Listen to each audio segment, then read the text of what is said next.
주님 안에서 사랑하는 새벽나라 친구들 반갑습니다. 오늘도 어김없이 새벽나라 책을 들고 큐티하기 위해 노력하는 여러분들을 응원합니다. 묵상의 자리로 나온 여러분들에게 살아계신 하나님의 말씀이 뿌리 내려지기를 간구합니다. 우리가 말씀을 묵상하는 이유는 하나님을 만나기 위함입니다. 하나님을 만나면 변화가 일어납니다. 내가 변화됩니다. 변화된 나를 만나는 상대방도 변화됩니다. 변화된 사람들의 만남은 또 다른 변화를 낳습니다. 선순환이 일어나는 것이죠. 하나님을 만나고 난 야곱의 삶에 어떤 변화가 있었을까요? 말씀을 통해 함께 살펴보겠습니다. 오늘의 말씀은 창세기 33장 1절에서 11절입니다. 야곱이 눈을 들어 보니 에서가 400명을 거느리고 다가오고 있었습니다. 야곱은 자식들을 레아와 라헬과 두 여종에게 나눠 맡겼습니다. 그는 두 여종과 그 자식들을 맨 앞에 세우고 레아와 그 자식들을 그 다음에 세웠으며 라헬과 요셉은 맨 뒤에 세웠습니다. 야곱은 그들의 맨 앞으로 나아갔습니다. 그는 땅에 엎드려 7번 절하며 자기 형에게 다가갔습니다. 에서가 달려와 야곱을 맞았습니다. 그는 야곱을 부둥켜 안으며 두 팔로 야곱의 목을 끌어안고 입맞추었습니다. 그들은 함께 울었습니다. 에서가 눈을 들어 여자들과 아이들을 보고 물었습니다. 이 사람들은 누구냐? 야곱이 대답했습니다. 하나님께서 형님의 종에게 은혜를 베푸셔서 주신 자식들입니다. 그때 여종들과 그들의 아이들이 나와서 절했습니다. 다음으로 레아와 그녀의 아이들이 나와서 절했습니다. 마지막으로 요셉과 라헬이 나와서 절을 했습니다. 에서가 물었습니다. 내가 만난 이 가축 무리들은 다 무엇이냐? 야곱이 대답했습니다. 제 주인이신 형님께 은총을 입고자 가져온 것입니다. 그러자 에서가 말했습니다. 내 동생아, 나는 이미 가진 것이 많다. 내 것이니 내가 가져라. 야곱이 말했습니다. 아닙니다. 제가 형님의 은총을 입었다면 제가 드리는 이 선물을 받아주십시오. 저를 반갑게 맞아주시는 형님을 보니 마치 하나님의 얼굴을 보는 것 같습니다. 제발 형님께 드리는 이 선물을 받아주십시오. 하나님께서 제게 은혜를 베푸셔서 저도 넉넉합니다.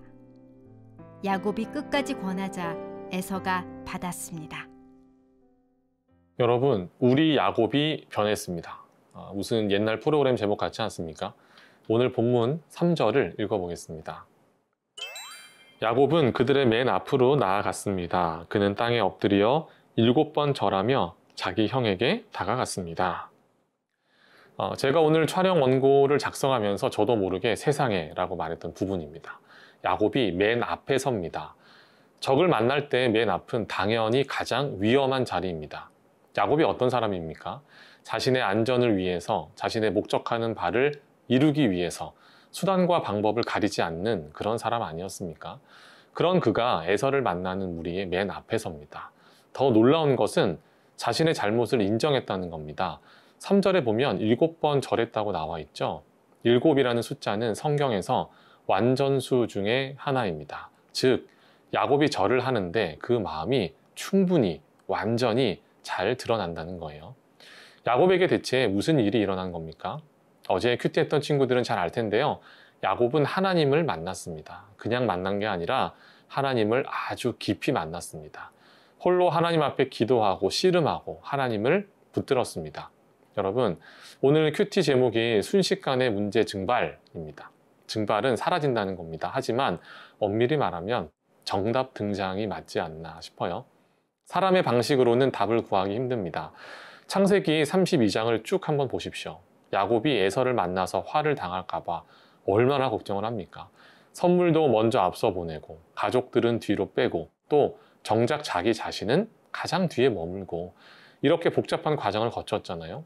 그런데 하나님을 진정으로 만나자 어떤 일이 일어납니까? 에서가 바뀐 것도 아닙니다.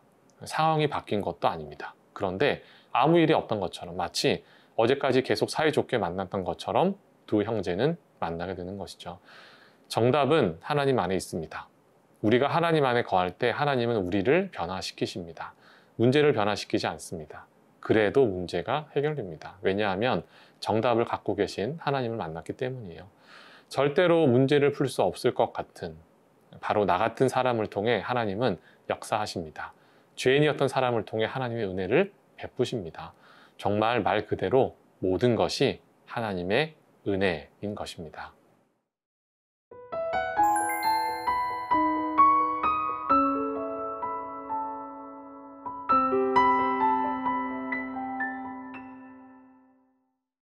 달라진 야곱의 모습을 더 살펴볼까요? 8절 말씀입니다. 에서가 물었습니다. 내가 만난 이 가축 무리들은 다 무엇이냐? 야곱이 대답했습니다. 제 주인이신 형님께 은총을 입고자 가져온 것입니다. 야곱이 자신이 갖고 온 가축을 형 에서에게 주고자 합니다. 에서는 자신이 갖고 있는 재산도 풍족하다며 완곡히 거절하죠. 그런데도 야곱은 에서에게 가축을 받으라 강권합니다. 이 가축들은 원래 에서의 화를 누그러뜨리기 위한 것이었습니다. 선물 공세를 펼쳐서 자신에게 화가 난 에서가 마음을 돌이키도록 야곱이 준비한 것이었죠. 그런데 이제는 필요가 없습니다. 우리가 방금 나눈 것처럼 에서와 야곱은 화해했거든요. 에서는 야곱을 부둥켜 안았고 두 팔로 야곱의 목을 끌어안고 입을 맞추었습니다. 그런 그가 무슨 복수를 행하겠습니까? 그럼에도 불구하고 야곱이 가축을 선물한 이유는 무엇일까요? 진심에서 우러나왔기 때문입니다. 에서를 향한 자신의 진실함을 이렇게 표현했던 것이죠. 자본주의 시대를 살아가는 이때에 가장 중요한 것이 돈이라고 한다면 유목 생활을 하던 그때에 가장 중요한 것은 바로 가축이었습니다. 재산을 증식할 수 있는 수단이었습니다. 가축이 또 가축을 낳으니까요. 그 가축을 팔아서 또 다른 물품을 구할 수도 있었습니다. 아무리 재산이 많다 한들 이런 가축을 그것도 가축 무리로 다른 사람에게 준다는 것이 쉬운 일입니까? 저 또한 그렇게 행할 만한 자신이 없습니다. 그런데 야곱이 선물합니다. 그 가축들을 선물해요. 이유는 11절에 있습니다. 하나님께서 은혜를 베푸셨답니다. 참 흥미롭습니다.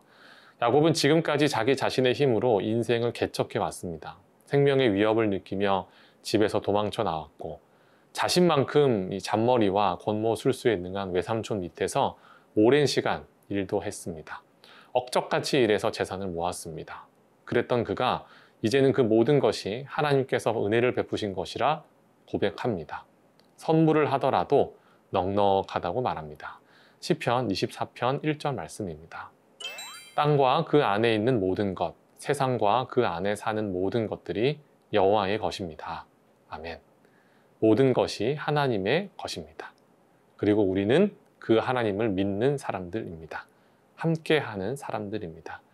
모든 것을 가진 분과 함께 있는데 우리에게 부족한 것이 무엇이 있겠습니까? 하나님의 풍성함을 누리십시오. 나눠주십시오. 걱정하지 마십시오. 모든 것을 소유한 하나님이, 완전하신 하나님이 우리와 함께 하십니다. 아버지 하나님, 하나님 안에서 변화되기 원합니다. 하나님 기뻐하시는 평안의 통로가 되게 하시고 하나님의 부요함을 전하는 사람이 되게 하여 주옵소서. 감사드립니다. 예수님의 이름으로 기도합니다. 아멘.